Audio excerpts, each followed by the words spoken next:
Assalomu alaykum. Anglayotganlar tarixiy tazkira asar İdiqut o'g'lonlari Muhitilar jamiyati. Avtori Ömerjan Sidiq. Muhit Hoji. Ostona yezisidagi dehqon Mo'min akaning Muhit va Mo'min otliq ikki o'g'li bor edi. Mo'min akaning turmushi g'urbatlikda o'tgan bo'lsa-mu, o'g'illarini qaysar, jigarlik, pam-farosatlik, oq ko'ngil qilib tarbiyaladi. Bu o'g'illar yillar o'tgancha qaddi qomatlik, kuchto'ngur, halol mehnati bilan yashaydigan yigitlardan bo'lib cho'ng bo'ldi. Bu ikki o'g'il uy o'choqliq bo'lgandan keyin Mo'min Axun Tömür, Maqsud ismli balalarga Muhit Axun Musul, Qusiyab Aq, Maqsud, Mahmud, Husnara, Ruqiya, Gusul qatorliq farzandlarga ota bo'ldi. Bu yillarda Muhitiga Hazrati Alpatta Xo'jam Mazrining inilik shayxlik vazifasi tegib qoldi. Ayni vaqtda Alpatta Xo'jam Mazrining shuhrati nihoyatda cho'ng. Tavobga keladiganlar ko'p bo'lib, mazarda 30 og'liq shayx, bosh shayx va 30 inilik shayx, yordamchi shayx bo'ladi. Singim eg'izidan eqib kelayotgan suv hozirgi Qarg'o'ja yesining Toma degan mahallasida ikkiga bo'linib, bir eriqda Qarg'o'jaga, yana bir eriqda Ostonaga qarab oqatdi. Bu suv yurt suyi deb ataladigan bo'lib, uni ikki yezidagi xalq ichadi. Bu yer Toma orqali suv bo'linadigan joy bo'lg'achqa Toma deb atalgan edi. Endi dal mushu suv bo'linadigan Tomaning sal ustida bir taram suv maxsus Alpatta Xo'jam Mazri uchun bo'lingan bo'lib, bu Xo'jam suyi deb ataladi. Bu suv 9 so'ng cho'nglikdagi to'shikdan Ostonaga qarab eqib, faqat shayxlarning yerlari uchunla ishlatiladi. Milodiya 1720-yili Ostonadan chiqqan Emin Xo'ja Turponga vang bo'lgandan keyin Xo'jam suyi eqib yuqori mahallaga kelgan joydan yana qo'sh mushtumchilik o'rinni cho'ngaytib, bu suvni ulg'aytgan va o'zi tug'ilgan Yangi Tur mahallasidagi Xo'jamaldi mahallasi bilan tutash tuqqanlarining ishlatishiga ajratib bergan. Shuning bilan Xo'jam suyi texmo ko'payib, shayxlarning egiligi yanamo rivojlangan. Odatda 30 shayxning har birining 36 modin terilg'u yeri bo'lib, inilik shayx, yordamchi shayxlarmo 9 mo terilg'u yerga ega bo'lgan. Shu yillarda oddiy dehqon muhitining omiti kelib, Alpatta Xo'jam Mazrining inilik shayxi bo'lgan. Keyin bosh shayx bo'lib 20-30 mo yer tergan va hal kuni barbara yaxshilanib, Singim, Chatqal, Yanqi qatorliq yezilardan ko'plagan qarzlarni setib olgan. Oxirida Ostona tavasidagi mashhur boyga aylanib, 2 qatim hajga berib, Muhit Hoji deb atalgan. Muhit Hoji ikkinchi qatimliq haj safarida qaroqchilarning hujumga uchrab qazo qilgan. Muhit Hojining farzandlari ichidagi Musul Muhiti, Maqsud Muhiti, Mahmud Muhiti, Gusul Muhitidan iborat 4 muhiti Şinjanning yaqinqi zaman tarixida intayin muhim rollarni o'ynagan. Bu 4 o'g'il haqida to'xtalishdan burun ayni vaqtdagi Şinjanning siyosiy, ijtimoiy vaziyatini qisqacha bayon qilishga to'g'ri keladi. 1911-yili Vuchangda ko'tarilgan Shinxay inqilobi butun mamlakat miqyosida shiddatli to'lqin paydo qilib, 300 necha yil hukm surgan Chirik Ching sulolesini va ichidan beqsib ketgan xonlik tuzumni og'dirib tashlab, Jungoda tunji jumhuriyat tuzumini tikladi. Bu to'lqinning ta'siri bilan Şinjandımı kayni-kaynidan ko'tarilgan qo'zg'olonlar Ching sulolasi hukumatining Şinjan o'lkasidagi oxirgi bosh mufattishi Yuan Daxuani ichkariga qaytishga majbur qildi. Buning bilan Yuan Daxuaning Urumchidagi inqiloblarni bostirish harakatiga aktiv qatnashgan o'lkaning harbiy nazoratchisi Yang Zhangshin hukmronlik o'rniga chiqib, o'zining Mingoning harbiy boshliqlik vazifasini ustiga oladiganligini jakarladi. Yang Zhangshinning asli yurti Jiangsu bo'lib, u 1863-yili Yunnan o'lkasida pomishchik amaldor oilasida tug'ilgan. Qing sulolasining Guangshui davrida tashrifdorlik imtihonidan o'tib amaldor bo'lgan. Keyingi yillarda Gansu o'lkasining Tianshu noyasida Ambal va Ningxianing Heju viloyatida vali bo'lgan. 1908-yili Xan ordisiga berib, Shi Tayfu bilan ko'rishib, chegara rayonini qo'g'dashga qasam bergan va Qing hukumati tarafidan Xinjiang Aqsuning valiligiga tayinlangan edi. Yang Zingshin taxtga chiqqandan keyin izchil turda istibdodlik jaholat siyosati yurgizib, quvluq, shumluq bilan yurt so'rab, Xinjiangni o'z oldiga boshqurib, mustaqil podshoh bo'lib olgan. Har xil hiyla-nayranglarni ishlatib, xalqni qattiq eksploatatsiya qilgan. Yumshoq qattiq vositalar bilan inqilobiy kuchlarni parchalash, bostirish, millatlarni bir-biriga silib, o'z yig'ida o'z go'shini qo'rish, yuqori tabaqadagilar orqali avomni tizginlash, xalqni nodonlikda qoldirib yuganlash qatorliq razil usullar orqali Xinjiangni qorong'u, zulmatlik davrga so'rab kirgan.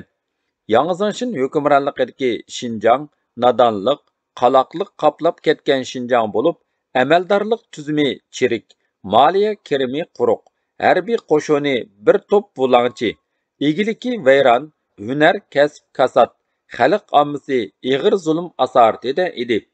1928-yili 7-oyning 7-kuni Urumchi viloyatining valisi, qo'shimcha Jangjung Yamulining harbiy va xorijiy ishlar mahkama boshlig'i Yaponiyada qonunshunoslik bo'yicha o'qib, burjua islohotchilik ideyasi, ilg'or fikr iqimini qabul qilgan, parxo'rlikni tugatib, ma'rifni taraqqiy qildirishni ta'kidlaydigan Pan Yaunan Ruscha siyosiy qonun texnikumining ilmiy mudiri Jang Jungshi qatorliqlar bilan bu texnikumning birinchi qaror o'quvchilarining o'qish bitirish murosimiga qatnashish uchun kelgan Yang Zingshinni etib o'ltirdi.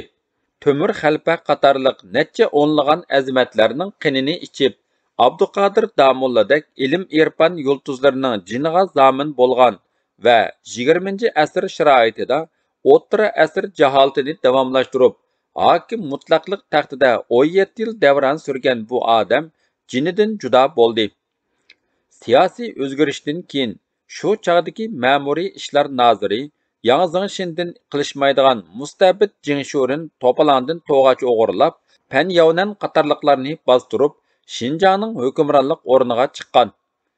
Jingshurin Gansu o'lkasidan bo'lib, Yang Zingshin bilan ikkisi ko'ni tonish. Jingshurin Gansudagi yuqori darajalik sho'tangni puturib, Yang Zingshin muallimlik qilgan harbiy maktabda o'qigan. Keyin Yang Zingshinning ko'rsatishi bilan shu maktabda o'qituvchi bo'lgan. 1914-yili Yang Zingshinning taklifi bilan Xinjiangga kelib, Aqsuning hokimi, Urumchi noyasining ambili, ma'muriy ishlar nazoratining noziri qatorliq vazifalarni o'tagan. Yang Zingshinning qisosini olg'uchi sifatida o'ttirga chiqqan ichi tor, kaltupam, apyunkash, zolim Jingshurin Nanjing hukumati tarafidan Xinjiang o'lkalik hukumatning raisi, qo'shimcha chegara mudofaa dubani deb e'tirof qilingan. U taxtga chiqibla xalqqa Yang Zingshin davridagidanmi ortiq zulm silib, buvlab talashni jiddiylashtirib, o'zining ochko'z, nafsoniyatchi yalmavuz ekanligini oshkorlab qo'ygan. 1933-yili 12-aprel kuni Qinjung, Tao Minyu, Li Shaosan qatorliq harbiy ma'muriy amaldorlar Urumchida cho'ng siyosiy o'zgarish qo'zg'ab, Jingshurinni taxtdan quvlab chiqargan. Jingshurinning chiriklik, xiyonatchilik, ayshi-ishrat bilan to'lgan hokimiyat organidagi nisbatan saviyalik, ixtisoslik bo'lgan sharqiy yo'nalish qo'shinining bosh qo'mondoni Qarniyat Qu Shingshisay fursatdan foydalanib, Xinjiangning hukmronlik huquqini qo'lga kirgizib olgan. Shingshisay Liaoning o'lkasining Layuan noyasidan bo'lib, 1897-yili Pomishchik oilasida dunyoga kelgan. 5 o'g'ilning tunjisi bo'lgan Shingshisay Guangdong Shaoguan harbiy maktabi, Yaponiya quruqliq armiya universiteti qatorliq maktablarda o'qigan. Keyin sharqiy shimoldagi cho'ng milliy tarixning biri Go Sonlinning jiyan qizi Chu Yuyfang bilan to'y qilgan. Gu Songlin Jiang Zuolinga qarshi harbiy o'zgarishda mag'lub bo'lgandan keyin Shingsey o'zini Jiang Keishining quchqiga atgan va Kuomintang armiyasi qo'mondonlik shtabining Shangshou maslahatchiligiga tayinlangan. Shimolga yurish urushi oxirlashgandan keyin Shingsey maslahatchilar firqasida bo'lim boshlig'i bo'lgan. Shingsey bu chog'da bilimim yuqori, tarixim uzun turuqliq, muvofiq o'ringa qo'yilmadim deb norozi bo'lib yurgan.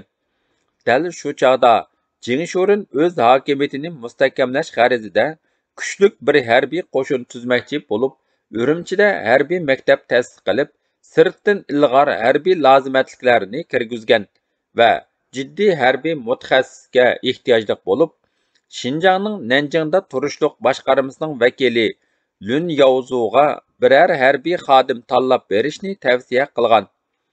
Nanjingdagi xizmatidan rozi bo'lmay, ichib-pishib yurgan Shingsey bu kishi bilan uchrashib, 1933-yili Xinjiangga kelib, Duban mahkamasining yuqori darajalik mushavirligiga tayinlangan.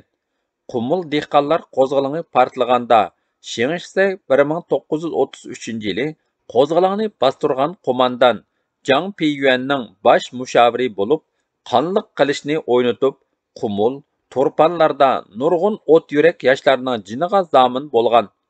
Shingsey Xinjiangda yerlik xaqon bo'lib turgan 10 yil ichida 110 mingdan ortiq begunoh odamni o'ltirganligi, bo'g'isi Yangzing Shinga o'xshash aldamchilik qilib, ilg'orlik bayrog'ini, hatto bir mezgil marksizm bayrog'ini ko'tarib, xalqni oldiganligi, yolg'iz Xinjiang xalqining emas, balki Sovet hukumatini, Sovet kompartiyasini va Jungu kompartiyasini oldiganligi, xuddi Yangzing Shinga o'xshash yotlarni yotlar orqali tizginlash, o'zaro iskanjiga elish, razil o'yinini o'ynaganligi, yolg'iz Uyg'ur va boshqa oz-sonliq millatlarni xohlagancha qirish bilanla qolmasdan, yana ilg'or xanzularni va xanzu kommunistlarini shafqatsizlik bilan o'ltirganligi bilan qonxo'rlikda har qanday jalloddan eshib ketdi.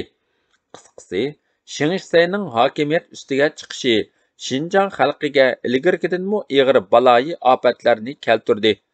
Uzoq zamonlardan beri qonxo'rlarning qushxonasi, zolimlarning zindoni, ingirgan nomratlarning xaroba makoniga aylangan Xinjiang Shingsey davriga kelganda texmo etinishlik ahvolga duch keldi. Shingsey o'zi aytgandek, Xinjiang olg'a mangolmaydigan, qaloq, qo'zg'olonlar bilan to'lgan joy bo'lib qoldi. Zalim Shingsey suiqasd, hiyla-mikrlar bilan to'lgan hokimiyat beshiga chiqib, oltin tovoq tutgan divonalar yurtini talamoqchi, texmu xarob qilmoqchi bo'ldi. Shingsey bu maqsadiga yetish uchun bu qo'zg'olon bilan to'lgan joyni qumlar bilan to'lgan joyga aylantirmoqchi, oltin tovoqni yaratgan egalaridan tortib olmoqchi bo'ldi. Qisqasi, bu davrda hukumat zolim va chirik, iqtidorsiz, amaldorlar xiyonatchi, rohatparast, apyunkash, ijtimoiy hayot qaloq, xurofotlik hammalar joyga qora soya tashlagan, madaniyat, ma'rif, qatnash, transport iqtidoiy holatda bo'lib, taraqqiyotdan qilcha so'z ochqili bo'lmaydi. Chiriklar qimorvoz, apyunkash, o'ktam va bulonchi, yerlik baglar xalq beshidagi alvang yasoq, bojni xohlagancha ig'riltadigan, zulm tasvirligisiz kuchaygan, puhralarning hayvonchilikmu qadri yo'q bo'lib, o'ltirilish, bulab talinish, oyoq osti qilinish, xo'rlanishlar odatdagi ishqa aylanib qolgan edi. Shu sababdan dahshatlik bostirilayotgan bo'lsa-mu, xalq qo'zg'olonchilari bir kunmu to'xtab qolmadi. 1912-yili Qumulda Temur xalpa qo'zg'olon ko'targanda, Turpan ostonida Mo'ydin xalpa ovoz qo'shib, xalqni qo'zg'atib Temur xalpa bilan birlashdi va Temur xalpiga boshdan oxir yaxshi yordamchi, hamdamchi bo'lib, dushman qo'lida tang shahid bo'ldi. 1931-yili Qumul tog'larida yana Xo'janiyaz hoji boshchiligida qo'zg'olon ko'tarilganda, Turpan ostonidagi Muhit hojining Musul, Maqsud, Mahmud qatorliq o'g'illari xalqni tashkillab, qo'zg'olonga ovoz qo'shib, Xo'janiyaz hoji bilan birlashdi va Xo'ja Niyaz hojining eng yaqin maslahatchisi harbiy qo'mondonlaridan bo'lib qoldi. Tarixni varaqlaydigan bo'lsak, shu narsa ayonki, qadimdan buyon Turpan Ostona Qarag'o'ja nurg'un qitimliq siyosiy, iqtisodiy, ijtimoiy, madaniy o'zgarishlarning markazi bo'lib keldi. Nurg'un qahramon, mardu mardonalar siyosiy, madaniy jihatda zo'r ta'sir ko'rsatgan mashhur shaxslar Turpan Ostonadan chiqdi. Buning sabablari ilgari aytib o'tganimizdek, Ostona azaldan poytaxt, markaz, o'rda bo'lib kelgan. Uning ustiga jo'g'rafiyaviy klimatidan aytganda, Ostonaning havosi qurg'oq, issiq, ho'l yig'in oz. Aholisi tarixdan buyon tabiiy va erkak suv bo'lgan tog' suyini ichib kelgan. Yana bir tarafdan beshini ko'tarsila ko'rinib turadigan shimoldagi Idiqut tig'ining cho'g'dek harorati bilan bu yurtning xalqi cho'g'danda pishqan cho'yindek tovlanib, mazmut, bardam, jafo mushaqqatga chidaydigan, jasur, mag'rur, o'ziga ishonadigan, qiziqqan va xatarga tavakkul qila oladigan, nohaqchilikni ko'rgan hamon ko'krak kirib o'tirg'a chiqa oladigan, dushmanga yo'liqsa darhol ittifoqlasha oladigan, hayot mamotliq sinoqlarga bardoshlik bera oladigan, dono, botur kishini ko'rsa darhol hurmatlab qo'llaya oladigan, yangilikni oson qabul qiladigan, kang qo'soq, mard xarakterini shakllantirgan. Dal mushundoq oliyjanob xarakterini o'ziga mujassamlagan Musul, Maqsud, Mahmud, Gusuldan iborat to'rt muhiti xalqni g'aflat jaholatdan, zulm asoratdan qutqizishga butkul hayotini bag'ishlagan.